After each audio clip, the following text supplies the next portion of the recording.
வேற ஏதாவது சாப்பிடலாமா? இது போர் அடிக்குது, ஏதாவது நம்ம செஞ்சு சாப்பிடலாமா? ஆனா நம்மகிட்ட ஃப்ரிட்ஜ்ல ஒண்ணுமே இல்லையே சக்தி.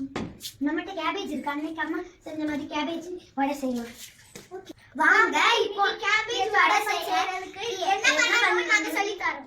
இதெல்லாம் ஹாஃபா கட் பண்ணி எடுத்துருக்கேன். பெரிய பெரிய சைஸாவே கட் பண்ணி உள்ள போட்டுக்கோங்க. ஏன்னா நம்ம ஆல்ரெடி மிக்ஸி ஜார்ல போட்டு அரைக்க தான் போறோம். நம்ம இதை மிக்ஸி ஜார்ல போட்டு அரைச்சி எடுத்துக்கலாம்.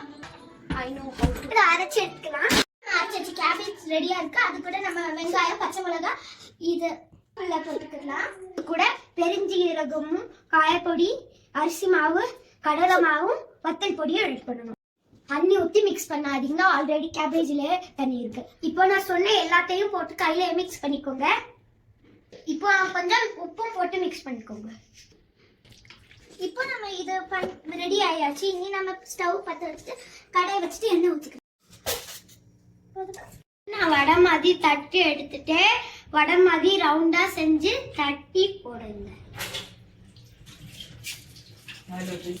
இப்போ பாருங்க, இது நல்லா பொரிஞ்சு வருது.